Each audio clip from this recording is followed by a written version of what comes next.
Zero से zero, 13 कम 13, 13 दूनी 26 और दो जीरो, तो 20 ये हो गया 20 गुणा 100, यानी एक 20 का जीरो, 100 के 2 जीरो, यानी 2000 था। मॉर्निंग बच्चों, गुड मॉर्निंग सर। हम सॉल्व करने वाले हैं जवाहर नवोदय विद्यालय एंट्रेंस एग्जाम का। ये अरिहंत की गाइड मेरे पास है और इसका पर प्रैक्टिस सेट 2 करेंगे आज। इसमें 4 आकृतियां हैं, 3 एक समान है और हाँ एक अलग है। तो आपने क्या छांटनी है? अलग आकृति छांटनी है। तो छांटिए पहले मैं कौन, बी। बी क्यों अलग है बताओ? बी लेटा हुआ। इसमें ये देखिए, अगर ये वाले ये कोई डंडा है तुम्हारे हाथ में, ठीक है ना, इधर से मुड़ा हुआ है ऐसा, तो इसको अगर हमने घुमाया तो इसको देखो 90 डिग्री घुमा रखा है इस पर, तो ये डंडा जो है ज्यों का त्यों है ऐसा हो गया, ये नीचे कोई आया यहाँ, ठीक है ना।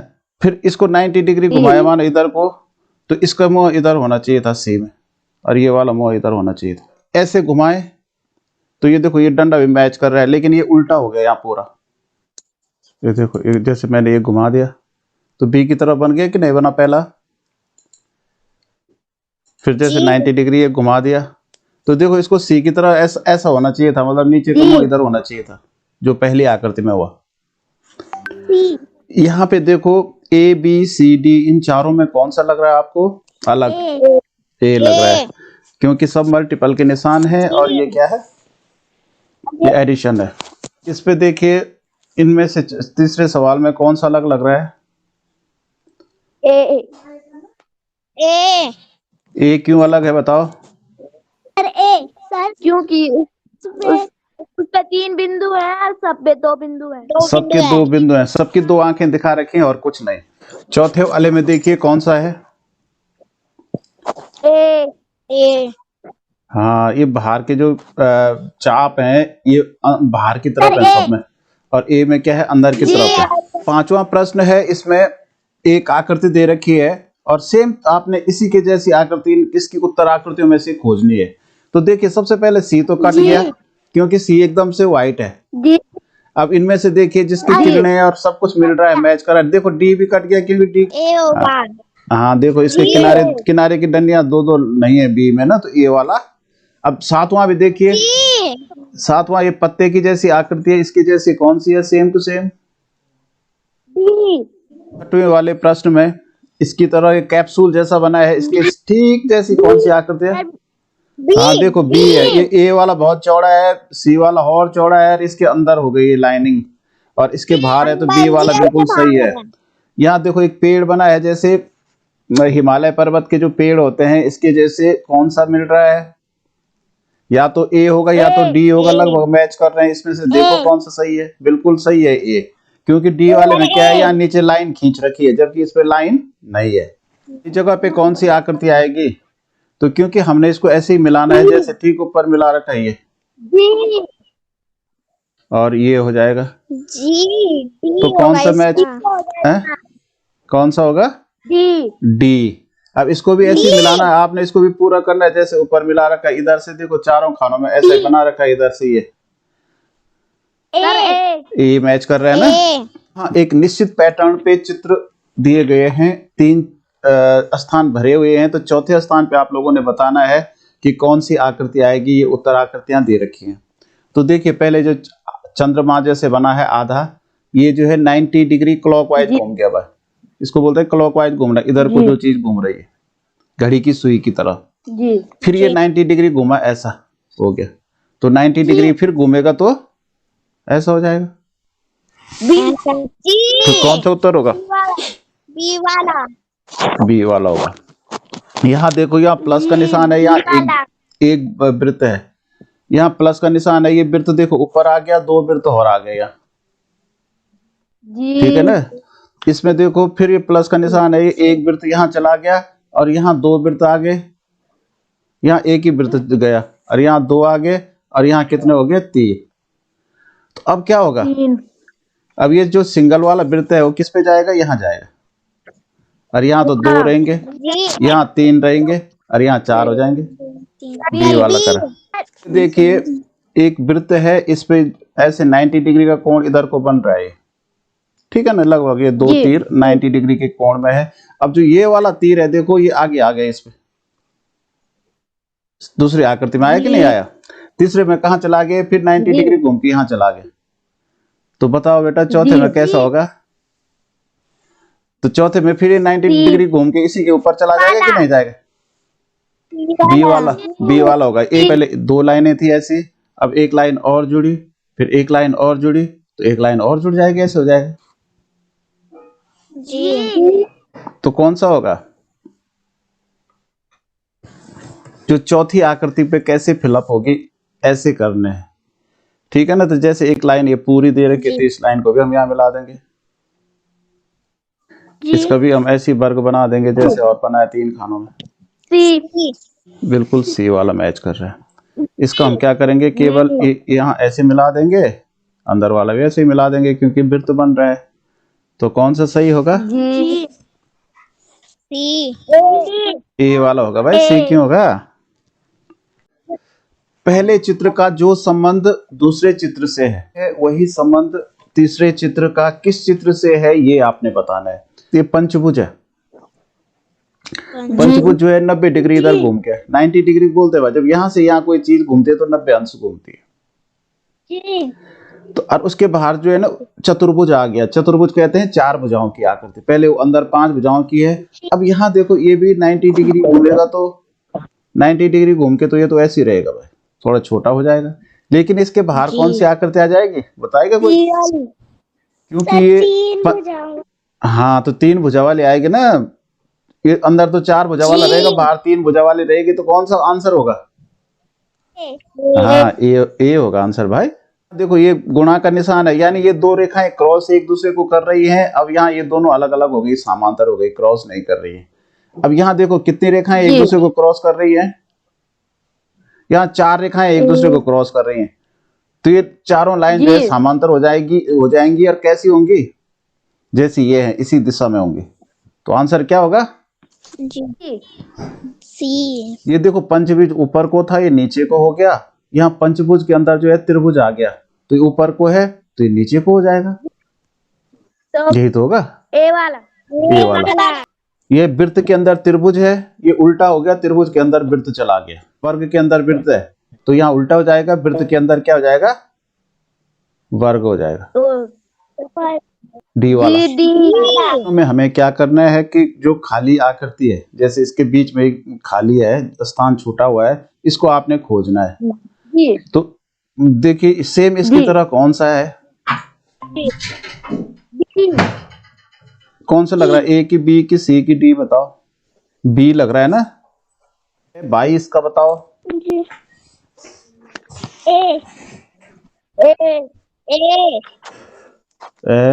ए देखो 22 की जो आकृति होगी इस तरह से मिलेगी, इसको हमने यहाँ मिला दिया जैसे, और इसको ये मिला दिया।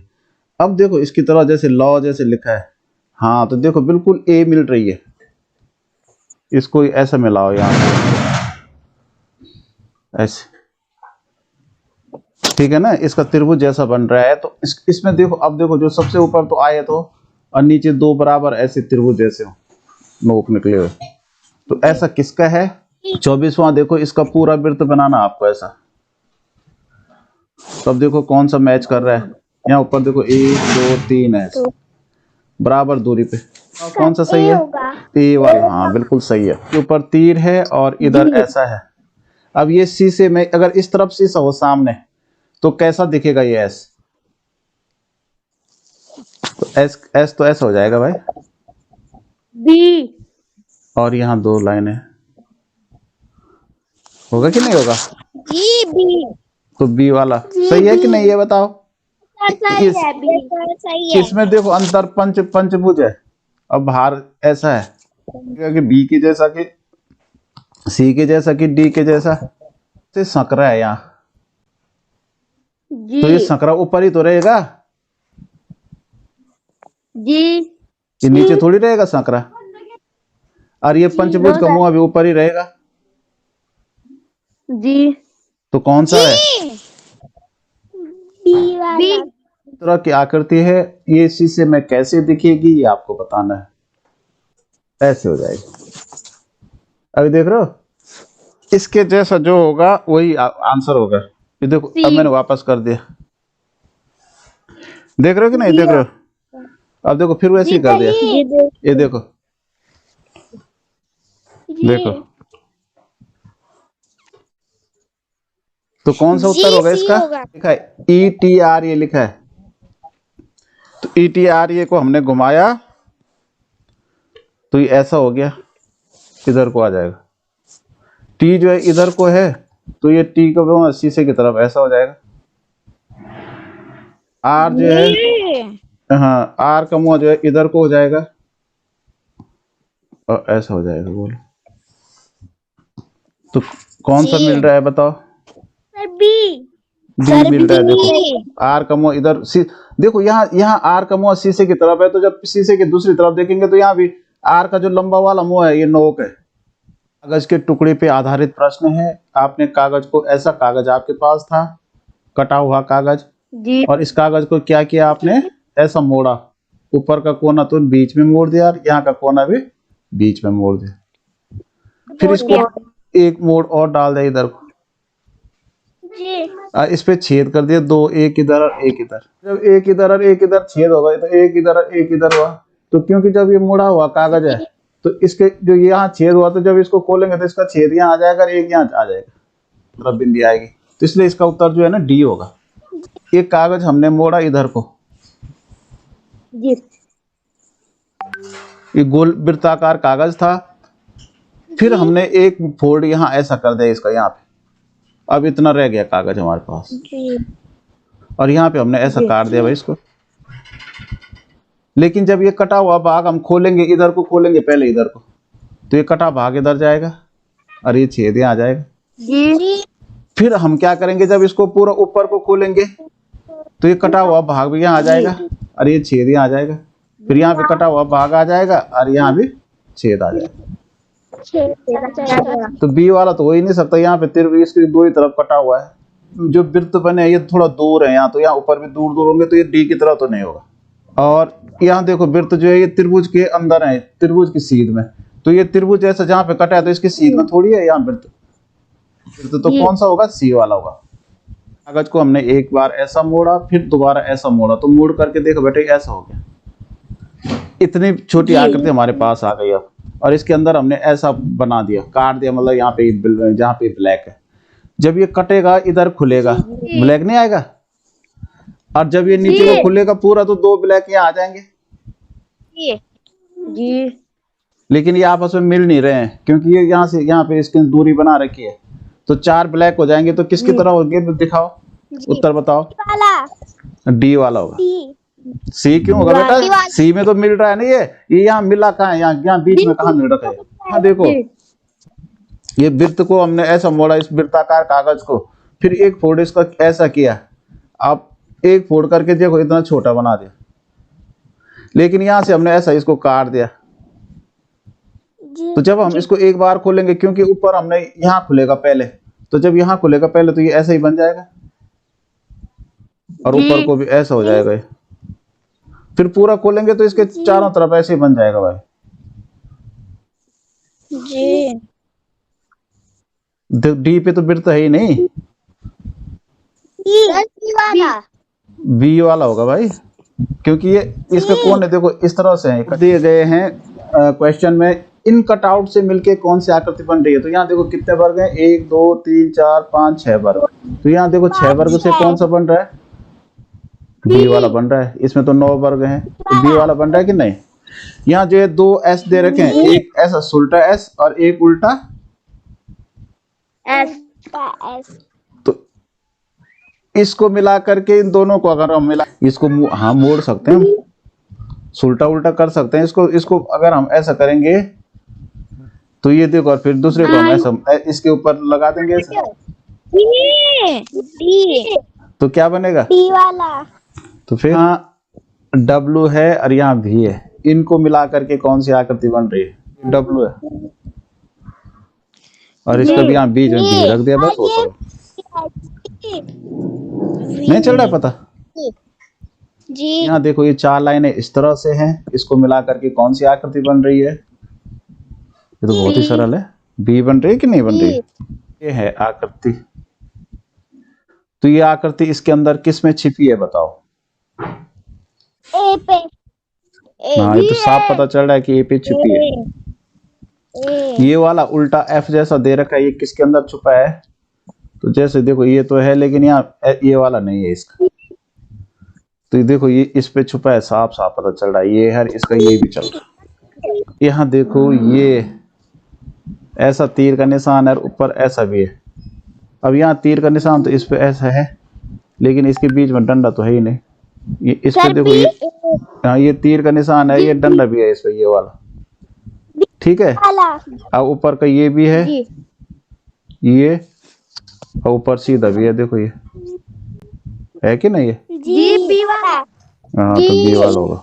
यहाँ देखो इसमें ये है और ऊपर ऐसा कटा हुआ है, ऊपर से ये लंब है इसमें, तो ऊपर से लंब हो गया, ये हो गया, लेकिन ये ऐसा नहीं है। यहाँ ये लंब हो गया, ये हो गया, ये हो गया और ये हो गया। ये देखो ये तो बिल्कुल मैच कर रहे हैं, का उत्तर बी होगा।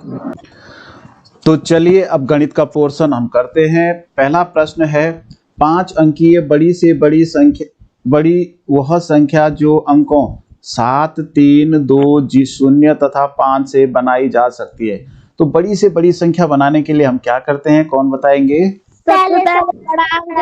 पहले सबसे बड़ा अंक लिखते हैं 7, उसके बाद सबसे बड़ा 5, उसके बाद सबसे बड़ा 3, उसके बाद उससे बड़ा छोटा, मतलब इनसे तब लास्ट में सबसे छोटा। 75,320। 51, 85 और 153 का महत्तम समापवर्तक क्या होगा? तो मैंने बोला था महोत्सव निकालने के लिए HCF इसे कहते हैं। HCF निकालने के लिए हम क्या करते हैं, सबसे छोटी संख्या का भाग उससे बड़ी संख्या में देते हैं।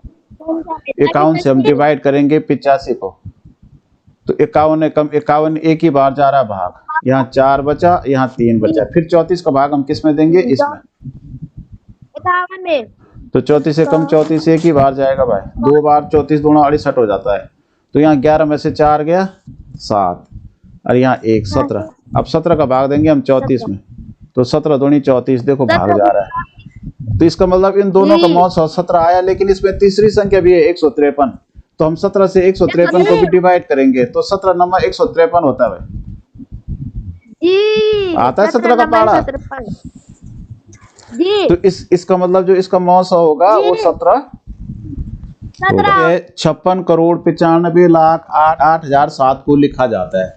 तो मैंने बोला था इसको लिखने के लिए सबसे बढ़िया तरीका क्या है, पहले हम 56 करोड़ लिख देंगे। यहाँ पे देखो जब हमने करोड़ तक बोलना है, तो यहाँ करोड़ तक नहीं बोलना, यहाँ 10 करोड़ तक बोलना पड़ेगा, क्योंकि 9 करोड़ से ज्यादा है। तो ये 56 करोड़, इकाई, दहाई, सैकड़ा, हजार, 10,000, लाख, 10 लाख, करोड़ और 10 करोड़। धीरे में थोड़ा याद रखने, लाख में 5 जीरो होते हैं, 10 लाख में 6 जीरो, अब करोड़ में होते हैं 7 जीरो। पहले 95 लाख अलग लिखो, तो इसको भी हम 10 लाख तक बोलना है, इकाई, दहाई, सैकड़ा, हजार, 10,000, लाख, 10 लाख। देखो 5 जीरो आगे, 8,000 में 3 जीरो होते हैं, इकाई, दहाई, सैकड़ा और 8 लिख देंगे तो हजार हो गया 8,000, और 7 जो इकाई है। अब इस सबको जोड़ दो तो 7 यहाँ 0 0 8, इसमें जो संख्या दे रखी है 2,57,304, 7 का स्थानीय मान। तो 7 जो है इस इकाई, दहाई, सैकड़ा, हजारवें स्थान पे है, तो इकाई, दहाई, सैकड़ा, हजार, तो 7,000 होगा। एक बस मेरठ से आगरा के लिए सुबह 5:35 बजे चली और आगरा रात 8:35 बजे पहुंची। आप बताइए कि बस में आगरा पहुंचने में कितना समय लिया? तो देखो बेटा इसको थोड़ा सा समझना आपको, ये बस चली 5:35 सुबह, ये घंटा है, ये मिनट है, 5:35 पे, लेकिन 5 के बाद 6 बजे, 7 बजे, 8 बजे, 9 बजे, 10, 11, 12 बजे, उसके बाद फिर 1 बज गया, क्योंकि शाम को 8:35। अगर आप लोग इसको 8:35 में से घटाएंगे तो सवाल गलत हो जाएगा, क्योंकि अगर हम 8:35 लिखेंगे तो ये सुबह की 8:35 मानी जाएंगी क्या जी? अगर 8:35, तो क्योंकि 8:35 से शाम की रात की है, तो दिन के 11 जो रेलवे का टाइम है वो लिखना पड़ेगा हमें। दिन के 1 बजे को 13 बजे, तो 8 बजे को 20 बजे लिखना पड़ेगा। यहाँ पे 20:35 पे पहुंचे वहां, तब घटाना पड़ेगा। तो देखो 35 तो कट गया, मतलब 0 0 आ गया, 35 में से 35 घटा के, तो यहाँ 20 में से 5 गया 15, यानी 15 घंटे का समय लगा। बस को जाने में कितने घंटे का समय लगा? 15। कोई आदमी 5 वर्षों के लिए धन 5% वार्षिक साधारण ब्याज पर उधार देता है। यदि उसे 6,250 धनराशि प्राप्त होती है तो उसका मूलधन कितना था? तो देखो यहाँ ध्यान से देखो, पहले मूलधन तो ज्ञात करने हमें मतलब दे नहीं रखा है, x है, 5% है। लेकिन देखो मैंने बोला था जब तीनों में से एक चीज ज्ञात करनी होती है तो ब्याज दिया जाना चाहिए। लेकिन यहाँ ब्याज भी पता नहीं कर सकते हम, क्योंकि यहाँ क्या दे रखा है? मिश्र धन। बोलो ये मिश्र धन है ना, टोटल धनराशि वापस करी। तो ऐसी कंडीशन में मैंने क्या बोला था? माना मूलधन 100 रुपए। तो 100 रुपए पे हम पहले पूरा निकालेंगे ब्याज और मिश्र धन। तो ब्याज बराबर होगा मूलधन गुणा दर गुणा समय। तो 100 गुणा इसी दर से 5% की दर से 5 वर्ष के लिए बने 100। ये 100 कट गया तो 5 पंजे 25 रुपए हो गया। तो 25 रुपए के हिसाब तो ब्याज हुआ, तो मिश्र धन कितना हो गया? 125। 100 धन 125 होगा ना, 100 धन 25। तो क्योंकि मूलधन में जुड़ेगा 2500 रुपए ब्याज का, तो 125 हो गया। तो यहाँ पे हम तब तुलना करना है, एक तरफ मूलधन लिखिए सबसे बढ़िया, एक तरफ मिश्र धन। तो मूलधन अगर 100 रुपए था तो मिश्र धन कितना था? 125। और यहाँ मिश्र धन इतना है बेटा 6,250, तो मूलधन x। तो x बटे 100 बराबर मैंने क्या बोला, क्योंकि यहाँ तीर एक ही तरफ होगा, यहाँ मूलधन बढ़ेगा तो मिश्र धन भी बढ़ेगा। तो यहाँ 6,250 बटे 125। अब देखो ये 100 हम पक्षांतर करेंगे तो यहाँ चला जाएगा अगली लाइन पे। तो 25 पंजे 125 और 25 चौको 100, और ये 5 से काटेंगे तो 5 कम 5, 5 कम 5, 1 12 हुआ, 5 दूनी 10, और 2 25 हुआ, 5 पंजे 25, 1250। अब 1250 को हम 4 से गुणा करेंगे तो 4 0 का 0, 4 पंजे 20 का 0, हासिल 2, 4 दूनी 8 और 2 10 का 0, हासिल 1, 4 कम 4 1 5, 5000 मूलधन। कभी आपको ये तरीका नहीं आता तो या क्या करना, पहले 4500 पे निकालना, 5 वर्षों का 5 उसका अगर इतना हो रहा है मिश्र धन तो समझो 4500 उत्तर है। फिर बी वाला देखना 5000, तो 5000 का मूल मिश्र धन अगर इतना होगा तो समझो उत्तर यही है। एक ट्रेन जिसकी लंबाई 50 मीटर है 200 मीटर लंबे प्लेटफॉर्म को 20 सेकंड में पार करती है। तो मैंने बोला यहाँ जहाँ ट्रेन की लंबाई भी दे रखी है, प्लेटफॉर्म की लंबाई भी दे रखी है, तो यहाँ तक तो ये ट्रेन लंबी है, इसके आगे प्लेटफॉर्म है माना गया, तो इसकी दोनों की लंबाई जुड़ जाती है, दूरी हो जाती है। क्योंकि प्लेटफॉर्म पार तब करेगी ना जब यहाँ से यहाँ तक ये टच हो गई। तो यहाँ पे देखो प्लेटफॉर्म पार करना शुरू कर दिया, ये जब ये इसके पैरेलल जाते हुए और जब इससे आगे पहुंच जाएगी इतना लंबा, तो तब जाके प्लेटफॉर्म खत्म होगा। तो यानी इसमें दोनों की लंबाई जब पार करेगी, अपनी लंबाई भी प्लेटफॉर्म की लंबाई भी, तब जाके ये प्लेटफॉर्म को पार क्रॉस कर पाएगी। तो दूरी में 200 मीटर ये हो गया, और धन 50 मीटर की ट्रेन हो गई तो 250 मीटर हो गया, ये तो दूरी हो गई। अब 20 सेकंड में पार कर रही है, तो पहले तो हम चाल बतानी है। तो चाल तो पहले मीटर प्रति सेकंड में आएगी, तो चाल बराबर क्या होता है? दूरी बटे समय। तो 250 बटे समय लगा, अब 20 सेकंड, तो 0 से देखो 0 कटा, अब 25 बटे 2 ही रहने दो इसको,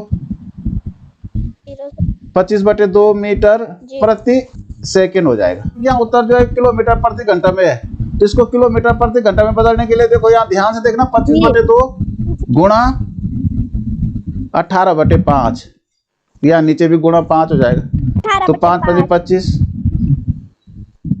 और 2 कम 2, 2 9 18, तो 9 पंजे 45, तो 45 किलोमीटर प्रति घंटा चाल हो गई, तो घंटा पर आवर।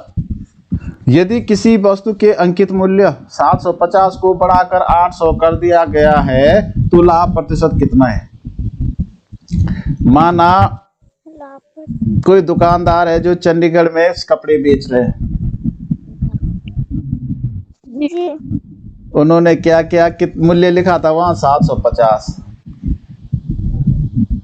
अब उन्होंने उसके ऊपर एक टिकड़ी चिपका दी 800। आदमी चाहता है ना मेरा ज्यादा मुनाफा हो, तो मूल्य पहले 750 था, टिकड़ी उसके ऊपर क्या चिपक गई, तो लाभ कितना हो गया उनको? 50 रुपए का हो गया।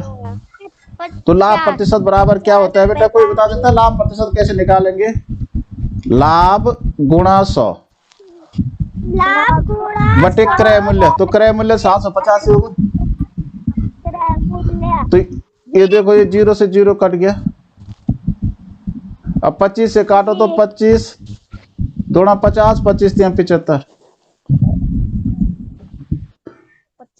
अब यहाँ देखो नहीं कट रहा, 10 दूनी 20 हो गया, बराबर 20 ऊपर आ गया बटे 3 आ गया।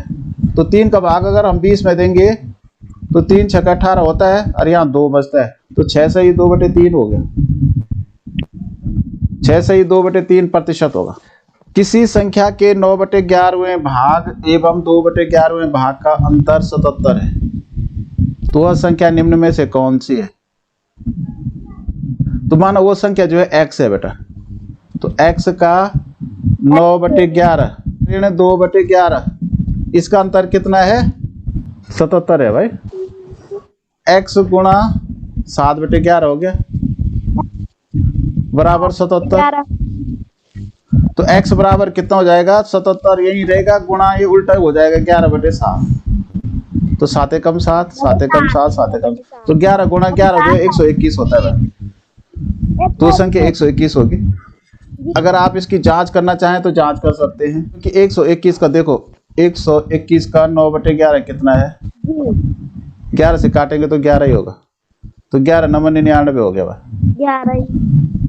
फिर 121 का 2 बटे 11, तो यहाँ से काटेंगे तो 11 कम 11 11 दूनी 22 हो गए, तो 99 में से 22 घटाओ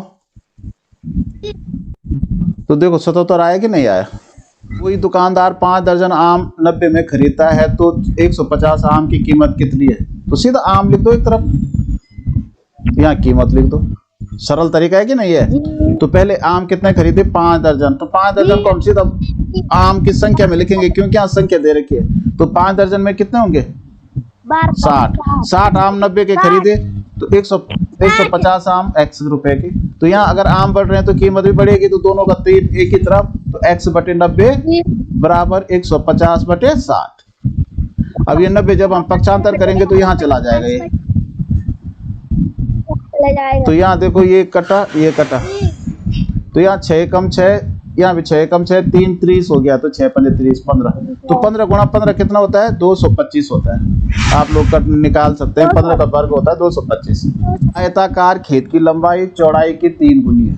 कार है, इसकी लंबाई जो है चौड़ाई की 3 गुनी है। माना इसकी चौड़ाई x है तो लंबाई 3 गुनी का मतलब 3x हो गया। और उसकी परिमिति देखो, परिमिति किसको बोलते हैं? परिमाप को। तो परिमाप दे रखा है 32 मीटर है, तो इसका मतलब सबका जोड़ है 32 मीटर। तो ये भी x है, ये भी 3x है, तो इसमें क्या कठिन है? देखो 3x और 3x जुड़ गया तो 6x हो गया, ये 1x मानेंगे इसको, तो 7x और 1 ये हो गया तो 8x हो गया, तो 8x बराबर 32 है भाई। कुछ समझ में आया यहाँ पे कि नहीं आया? इसने कहा कि एक आयत की चौड़ाई उसकी लंबाई जो है उसकी चौड़ाई के 3 गुनी है, तो इसकी आयत की x चौड़ाई हमने x मान ली, तो लंबाई 3x हो गई। तो इसका परिमिति दे रखा, परिमाप x है, तो इसके हिसाब से परिमाप कितना हो रहा है? तो 3x ये है, 3x ये है, 6x और 1x ये हो गया, 1x ये हो गया, तो 8x हो गया। तो 8x बराबर 32 है, तो x बराबर 32 बटे 8 होगा। 8 कम 8, 8 चौको 32, यानी x बराबर 4। तो जब इसका बराबर 4 है तो इसका मतलब इसकी चौड़ाई क्या हो गई? 4 हो गई, और इसकी तिगुनी मतलब यहाँ 3 से गुणा होगा तो 4 के 12 होगा। इसका क्षेत्रफल बताना कितना सरल हो गया। तो क्षेत्रफल बराबर क्या होता है? लंबाई गुणा चौड़ाई होता है, तो 12 गुणा 4 हो गया, 12 चौको 48 वर्ग मीटर हो गया। किसी वस्तु का विक्रय मूल्य 1210 है, यदि लाभ 10% का हो तो क्रय मूल्य कितना? तो मैंने बोला था जब विक्रय मूल्य दिया हो और लाभ और हानि का प्रतिशत दिया हो तो ऐसी कंडीशन में हम बोलते हैं माना क्रय मूल्य 100 रुपए। तो 100 रुपए के हिसाब से देखो 10% का लाभ हो रहा है, तो इसका मतलब 100 रुपए के हिसाब से विक्रय मूल्य कितना? जैसे हमने वो अभी मूलधन मिश्र धन वाला किया था, उसमें पूरा मिश्र धन निकाला था हमने 100 रुपए मूलधन का, तो यहाँ भी हम जो विक्रय मूल्य निकालेंगे तो क्योंकि 10% लाभ हो रहा है तो सीधा 110 हो गया। 110। अब मैंने बोला था तो जो वास्तविक विक्रय मूल्य, वास्तविक क्रय मूल्य भाई ये 100 बटे 110 कर देते हैं, याद रखना। अब गुणा ये विक्रय मूल्य कर देते हैं 1210, 1210। तो देखो ये 0 से 0 कटा, और यहाँ देखो ये कट रहा है 11 कम 11, 11 कम 11, फिर 11 कम 11, 0 से 0 बार, तो 11 कम 11 ही आ गया भाई इसका उत्तर। ये 110 का 1010 का, तो 1100 हो गया। निम्नलिखित में से 8 से कौन सी संख्या पूरी पूरी विभाजित हो जाएगी? देखो 8 से विभाज्यता का जो नियम है वो है कि अगर किसी संख्या में अंतिम 3 अंक 8 में 8 का भाग जाता है, यानी 8 से डिवाइड होता है, तो पूरी संख्या डिवाइड होती है। लेकिन ये तो 3 ही अंक है, तो इसलिए इसको सीधा देखना ही पड़ेगा तुम्हें कि 8 का भाग जा रहा है कि नहीं। तो इसमें देखो 8 7 56 8 8 64, 8 9 72 होता है, तो 8 9 72 हो गया, और यहाँ 2 बच के 20 हो गया, तो 20 में 8 का भाग नहीं जा रहा है। यहाँ देखो 8 8 64 हो गया, तो 0 में देखो ये 8 का भाग जा रहा है, तो हो गया सीधा। इसमें तो 3 अंक है, तो इसमें सीधा देखना है। और इसमें देखो इसको हल सॉल्व करना, इसका 2 अंकों के पीछे दशमलव है, तो मैंने क्या बोला, जब दोनों जगह दशमलव है तो दोनों के अंक बराबर करने के लिए हम यहाँ 0 बढ़ा सकते हैं। अब देखो यहाँ भी 2 अंक हो गए, दशमलव के दाएं तरफ यहाँ भी 2 अंक हो गए, तो दशमलव कट गया है, यानी हम 3 का भाग सीधा 30 में देंगे। तो 3 कम 3 और 3 दशमलव 30, यानी 0 10 आ गया इसका उत्तर। पहले वाला कितना हो गया 10। दूसरा ये है भाई, ये उल्टा है, यहाँ 0.03 है और यहाँ नीचे 0.3 है, तो इसको भी दशमलव बराबर करने के लिए या तो 100 से गुणा करो, चाहे 10 से करो, कैसे भी करो लिया तो। लेकिन मैं क्या करता हूँ, सबसे बढ़िया तरीका ये है कि यहाँ 2 अंक है, तो यहाँ भी 2 अंक करने के लिए एक 0 बढ़ा दो, तो ऊपर भी 2 अंक हो गए, नीचे भी 2 अंक, तो दशमलव कट गया। अब यहाँ जो है 30 का भाग देना है बेटा 3 में, क्योंकि ऊपर अब 3 ही 3, 0 3 का मतलब 3 है, तो भाग नहीं जाता, हम तो क्या करते हैं यहाँ दशमलव रखते हैं, यहाँ 0 बढ़ा देते, तो तब 30 से कम 30, 0.1 को जोड़ना है, तो 0.1 तो जुड़ेगा, तो यहाँ 1 का 1 ही होगा, यहाँ 0 का 0, यहाँ पूरा 10.1 हो जाएगा। इसको देखो, यदि 1 बटे इतना बराबर इतना है, तो 1 बटे इतने का मान होगा। जब यहाँ 2 अंकों के पीछे दशमलव है, तो यहाँ 4 अंकों के पीछे दशमलव आया। अब क्योंकि यहाँ उत्तर तो वही है 36 18, यहाँ भी 36 18 ही है, तो हम यहाँ कुछ सवाल सॉल्व करने की जरूरत नहीं है, इसको तो केवल आपने ये देखना है कि कितने अंकों के पीछे दशमलव है। यहाँ दशमलव 2 अंकों के पीछे था, तो यहाँ 4 अंकों के पीछे, तो यहाँ अगर दशमलव 1 अंक के पीछे जाएगा, सपोज यहाँ 3.618 हो जाएगा, अंक उधर सरक जाएगा। सुनो यहाँ 0. यहाँ क्या हो जाएगा 0. यहाँ 0 नहीं रहेगा, यहाँ चला जाएगा 2.76। अगर इसका दशमलव यहाँ चला गया 3 के पीछे, तो इसका दशमलव कहाँ जाएगा 2 से आगे 2.76 हो जाएगा। ठीक है ना, क्योंकि हम भाग दे रहे हैं तो दशमलव दाहिनी तरफ जाता है।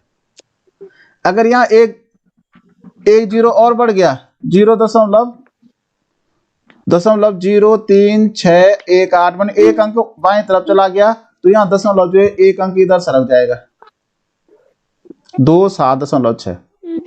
ठीक है ना, यहाँ 2 0 रख दे, मतलब 1 अंक और बढ़ा दिया दशमलव के आगे, तो ये दशमलव और आगे सरक जाएगा, यहाँ चला, मतलब ये खत्म हो गया, यहाँ 6 के आगे चला गया, यानी यहाँ 0.0, यानी कुछ भी नहीं है, 276 हो जाएगा। तो यही तो जा रखा है दशमलव, तो इसका उत्तर जो है ना 276 होगा। क्षेत्रफल 64 वर्ग सेंटीमीटर है, उसका परिमाप होगा। देखो वर्ग है, साक्षी बताएगी, वर्ग का क्षेत्रफल दे रखा है बेटा 64 वर्ग मीटर, वर्ग सेंटीमीटर। तो पहले इसकी भुजा ज्ञात करेंगे, तो कैसे भुजा ज्ञात कैसे करेंगे बताओ? 4 का भाग देंगे। अबे 4 का भाग क्यों देंगे भाई? तो क्षेत्रफल क्या होता है, भुजा गुणा भुजा होता है कि नहीं? भुजा गुणा भुजा बराबर 64। तो भुजा गुणा भुजा का मतलब 2 बार भुजा का वर्ग हो गया, तो जब वर्ग इतना है तो उसका वर्गमूल ज्ञात करते हैं भाई। भुजा बराबर 64 का क्या करेंगे वर्गमूल, तो 64 का वर्गमूल पता है कितना होता है? तो 8 गुणा 8 8 8 64 होगा ना, तभी तो इसका क्षेत्रफल आया। तो इसका परिमाप बताना है, तो परिमाप जब भुजा ज्ञात 8 हो गई, तो चारों भुजाओं का योग कितना हो गया? 8 गुणा 4 हो गया, 8 को 4 बार जोड़ दो, 8 चौके 32 हो गया, 32 सेंटीमीटर। यदि कोई राशि 5% वार्षिक साधारण ब्याज की दर से 6 वर्षों में इतनी हो जाती है तो राशि क्या है? तो इसमें वही कंडीशन है, क्योंकि मिश्र धन दे रखा है, ब्याज नहीं है और मूलधन भी नहीं है। तो ऐसी कंडीशन में हम क्या करते हैं बताओ? अभी मैंने बताया था सवाल। जी। हाँ, माना मूलधन 100 रुपए। तो 100 रुपए का हम पूरा निकालेंगे पहले इसी दर से, इतना ही समय 6 वर्षों का। तो ब्याज कितना हो गया? तो ब्याज बराबर हो गया भाई, ब्याज बराबर 100 गुणा मूलधन हो गया, दर हो गई 5%, समय हो गया 6/100। तो 100 कट गया तो 6 5 30 रुपए हो गया भाई ब्याज। तो मिश्र धन कितना हो गया? 100 में 30 जुड़ेगा तो 130 हो गया। अब देखो, अब एक तरफ मूलधन लिखना है, दूसरी तरफ मिश्र धन। तो मूलधन पहले 100 रुपए था, उसका 130 हो गया। अब यहाँ मिश्र धन 2600 है, तो मूलधन x। मूलधन x। तो यहाँ मूलधन बढ़ेगा तो मिश्र धन भी बढ़ेगा। तो x बटे 100 बराबर 2600 बटे 130। यहाँ हमने क्या किया, ये 100 पक्षांतर करके यहाँ ऊपर आ जाएगा 100। 0 से 0, 13 कम 13, 13 दूनी 26 और 0 तो 20। ये हो गया 20 गुणा 100, यानी एक 20 का 0, 100 के 2 0, यानी 2000 था। मूलधन कितना था? 2000। एक व्यक्ति 600 मीटर लंबा पुल 5 मिनट में पूरा पार कर लेता है। व्यक्ति की गति किलोमीटर प्रति घंटा, क्योंकि 5 मिनट में कितने सेकंड होते हैं? जी। 1 मिनट में 60 होते हैं, तो 5 मिनट में 60 गुणा 5 हो गया कि नहीं? 6 5 300 सेकंड, यानी 300 सेकंड में ये 600 मीटर जा रहा है भाई। अब हो गया नहीं, अब मीटर हो गया 600 और सेकंड हो गया 300। तो अब क्या ज्ञात करेंगे? चाल। तो चाल बराबर क्या होता है? दूरी बटे समय। तो दूरी 600 बटे 300, तो ये 2 0 कटे 2 0, 3 बटे 3 कम 3, 3 दूनी 6, यानी 2 मीटर प्रति सेकंड चाल है भाई इसकी। लेकिन चाल बताने किलोमीटर प्रति घंटा में, तो 2 मीटर प्रति सेकंड को हमने किलोमीटर प्रति घंटा में बदलने के लिए क्या करेंगे? 18/5 का भाग दे देंगे। तो 18 दूनी 36 होता है, तो 36/5। अब 5 का भाग तुम 36 में दो तो 5 7 35, एक बचा यहाँ दशमलव रखा, यहाँ 10, तो 5 दूनी 10, तो 7.2 किलोमीटर प्रति घंटा हो गया। तो इसमें से जो वाली विधि आपको अच्छी लगती है उस विधि से कर सकते हैं। एक संगीत समारोह में प्रथम श्रेणी के लिए 15% टिकट आरक्षित हैं। यदि सारे टिकट बिक गए हैं तथा प्रथम श्रेणी में के 171 टिकट हैं तो कुल कितने टिकट हैं? तो देखो यहाँ पे जरा ध्यान से देना है कि आप प्रथम श्रेणी में ही 171 टिकट हैं और प्रथम श्रेणी में ही प्रथम 15% टिकट आरक्षित है, यानी 15% जो है 171 के बराबर है भाई। तो यानी किसका 15%? x का। तो 15% का मतलब 15/100। तो x बराबर क्या हो जाएगा? 171 बटे, वो उल्टा हो जाएगा, यहाँ 100 ऊपर चला जाएगा, 15 नीचे, तो 5 या 15, अब 5 दूनी 10 और 0, यहाँ 3 से काटो तो 3 5 15, 2 21 और 3 7 21, तो 57 दूना, यहाँ 0 हो गया, 2 7 14 का 4 हासिल 1, 2 5 10 और 11, 1114 कुल थे, 1140 सॉरी, क्योंकि यहाँ 15, यहाँ साफ लिखा हुआ है प्रथम श्रेणी के लिए 15% टिकट आरक्षित है। ये 15% ही, मतलब 171 जो है प्रथम श्रेणी के ही टिकट है, यानी 15% ही 171 के बराबर है। तो x का 15% बराबर 171। अब इसको तुमने क्या करना है? जोड़ना है। तो ये सब 999 999, तो इसको जो है ना, अगर हम इसको मिश्र भिन्न में बदलेंगे, विषम भिन्न में, तो ये बहुत कठिन हो जाएगा। उसके बड़े ये क्या करो, 999 सब अलग जोड़ दो, 5 6, तो इसको सीधा गुणा 6 जी कर दो। जोड़ना ना, 6 नंबर 54 का 4 हासिल 5, 6 नंबर 54 और 5 59 हासिल 5, 6 नंबर 54 अब 5 59। देखो अगर हम इसका ऊपर ही ऊपर के जोड़ो तो 6 और 4 10 और 10 और 5 15, 15 3 18 और 2 20 और 1 21, तो ये हो गया 21 ऊपर का जोड़ हो गया, और नीचे तो 1 ही 7 आएगा। तो 21/7 का मतलब 7 का हम काटेंगे तो 7 कम 7 7 है 21, यानी 3/1, यानी 3 उत्तर आ गया। तो इसका मतलब इसमें 3 और जुड़ जाएगा। तो 5,997 हो जाएगा। जी कितना सरल सवाल था, लेकिन देखने में कितना कठिन लग रहा है। इसे जी। जोड़ा हमने, सही सही अलग जोड़े, अब भिन्न भिन्न को अलग जोड़ा, अलग जोड़े। तो ये गणित का पोर्शन समाप्त हुआ। अब हम करते हैं हिंदी में। इसको ध्यान से देखिए। एक दिन प्रातः एक चिड़िया दाना चुगने निकले, खेत में उसे मटर का एक दाना पड़ा मिला। वह उसे उठा लाई और बहुत खुश हुई। उसने सोचा कि डटकर भोजन करेगी, मगर फिर उसके मन में आया कि ईश्वर ने मुझ पर इतनी कृपा की है तो मुझे खाने से पहले पूजा कर लेनी चाहिए। वह नहाने के लिए यमुना नदी की ओर मुड़ गई, उड़ चली। मगर समस्या यह थी कि मटर के दाने को कहाँ छुपाए। उसे जमीन पर ही छोड़ दे तो चींटियां खा जाएंगी या कोई पक्षी ले उड़ेगा। उसने मटर के दाने को पुल की मेंढ पर रख दिया और उसकी मरम्मत कर रहे बढ़ई से कहा, भैया जरा इसे देखते रहना। क्लियर, समझ में आ गया? जी। अब देखो, एक दिन चिड़िया प्रातः कहाँ के लिए निकली भाई? दाना चुगने के लिए। चिड़िया को खेत में क्या मिला भाई? खेत में मटर का दाना मिला। चिड़िया ने दाने को कहाँ रख दिया? पुल की मेंढ पर। चिड़िया ने दाने की रखवाली के लिए किससे प्रार्थना की? से, जो वहां पुल का काम कर रहा था भाई।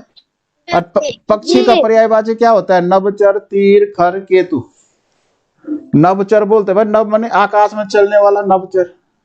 गांधी जी का जन्म गुजरात के पोरबंदर जिले में हुआ था। गांधी जी का पूरा नाम मोहनदास करमचंद गांधी था। वे प्रथम बार सन 1922 में जेल भेजे गए। वे यरवदा जेल में रखे गए थे। ब्रिटिश जेलर को ज्ञात था कि हिंदू और मुसलमान दोनों ही महात्मा गांधी जी से प्रेम करते हैं।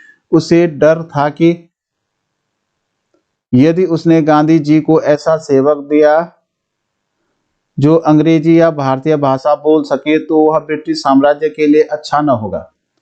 अतः उसने इस कार्य के लिए एक निग्रो कैदी को चुना। गांधी जी संकेतों द्वारा अपने भाव प्रकट करते थे। निग्रो के बिगड़ जाने का कोई भय न था, किंतु गांधी जी से निग्रो को ऐसा प्रेम मिला कि वह गांधी जी का मित्र बन गया तथा वह गांधी जी की सेवा प्रेम व उत्साह से करता था। यह देखकर जेलर को बड़ी निराशा हुई। तो गांधी जी का जन्म किस जिले में हुआ था भाई? गुजरात के पोरबंदर जिले में हुआ था। यरवदा जेल। अच्छा, ये दूसरा देखो, महात्मा गांधी का पूरा नाम क्या था? मोहनदास करमचंद गांधी। यरवदा जेल के जेलर ने गांधी जी के लिए किस कैदी को चुना था भाई? निग्रो। भय का विलोम क्या होता है?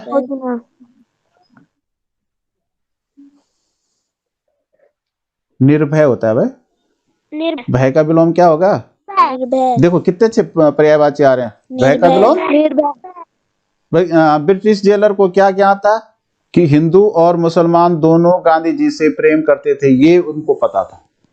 बहादुर शाह की विदा की सवारी दिल्ली से निकल रही थी। सड़क पर अपार भीड़ थी। दिल्ली की गलियां और कूचे सोने हो गए थे। लाखों आंखें सम्राट के पीले मुख पर जमा हुई थी। एक एक आंख से आंसुओं की धारा बही चली जा रही थी। सहस्रों आंखों के आंसू बहादुर शाह की एक एक आंख में भरे थे। उनके धूलि धूसरित मुख पर खिंची हुई वेदना की काली लहरें चारों ओर शोक का प्रलय बरसा रही थी। दिल्ली रो रही थी। दिल्ली के लोग रो रहे थे और बहादुर शाह उजड़ी राजधानी का बंदी बादशाह सदा के लिए चला जा रहा था, अपने देश से दूर, जहां उसका अपना कोई न था। दिल्ली से रंगून ले जाकर वह तंग व अंधेरी कोठरी में डाल दिया गया। वह दिन भर अपनी कोठरी में पड़ा हुक्का गुड़गुड़ाया करता था। न वह किसी से बोलता था, न उससे कोई बोलता था। देखो भाई, बहादुर शाह को जो है बंदी बना करके और रंगून बर्मा भेजा गया। बर्मा की राजधानी रंगून, वहां की जेल में डाल दिया उनको। ठीक है ना? ये उसकी कहानी। जीके का प्रश्न भी है। जी। अंतिम राजा थे भारत के बहादुर शाह जफर, अंतिम मुगल सम्राट। तो बहादुर शाह की विदा की सवारी कहां से निकली भाई? दिल्ली से। दिल्ली से। सड़क पर लोगों ने देखा और देखते ही रह गए। क्या देखते रह गए? लोग जो है देखते ही रह गए बादशाह की सवारी। सहस्त्रों सहस्त्रों आंखों के आंसू का अर्थ, सहस्त्र का मतलब हमेशा होता है हजार, तो हजारों आंखों के आंसू है। क्या होगा? हजारों आंखों के आंसू। यहाँ देखो दिल्ली के लोग रो रहे थे। क्यों रो रहे थे? प्रतिकूल स्थिति देखकर, बंदी बादशाह की विदाई देखकर, शाही सवारी देखकर, कि बहादुर शाह का पीला मुख देखकर। बोलो। की विदाई देख की विदाई। बिल्कुल, बंदी बादशाह की विदाई को देख करके लोग रो रहे थे। वेदना का पर्यायवाची, वेदना होना मतलब पीड़ा होना भाई। तो वेदना का पर्यायवाची क्या होगा? दुख होगा। लोकमान्य तिलक अंग्रेजों द्वारा बंदी बनाए गए थे। उन्होंने जेल में अपने आप को अध्ययन में व्यस्त रखा। जेल बहुत ही शांत जगह थी, जहां पक्षी भी चहचहाते थे। तिलक ने अपने भोजन में से थोड़ा खाना पक्षियों के लिए रखना शुरू कर दिया। धीरे धीरे उनकी संख्या बढ़ती गई और वे तिलक के चारों ओर इकट्ठे होने लगे। पक्षी उनके सिर और कंधों पर निडर होकर बैठ जाते थे। उनकी चहचहाट से वातावरण में मधुर संगीत बढ़ गया। एक दिन गश्त लगाते हुए जेलर तिलक की कोठरी की ओर आ गया। पक्षियों की चहचहाट सुनकर उसने कोठरी की ओर झांका और पूर्णतः आश्चर्यचकित रह गया। उसने कहा, इतने सारे पक्षी यहाँ कहाँ से आ गए? यहाँ तो हर कोई पक्षियों को खा जाता है, इसलिए पक्षी इस ओर नहीं आते हैं। तिलक हंसकर बोले, पक्षी भी मित्र और शत्रु में भेद कर सकते हैं। तिलक को किसने बंदी बनाया भाई? अंग्रेजों ने। हाँ, तो ऊपर आया अंग्रेजों ने भाई। किसने बनाया? अंग्रेजों ने। तिलक अपने भोजन में से पक्षियों के लिए कुछ खाना क्यों रखते थे? उन्हें पक्षी और उनकी चहचहाट पसंद थी। धीरे धीरे उनकी संख्या बढ़ती गई। यहाँ उनकी किन के लिए प्रयुक्त किया गया है? किन की संख्या बढ़ती गई बेटा? पक्षियों की संख्या। Very good. पक्षी तिलक के कंधों और सिर पर बैठते थे। क्यों बैठते थे? पक्षी उनसे नहीं डरते थे। मधुर का विलोम क्या होगा? जी। कटु।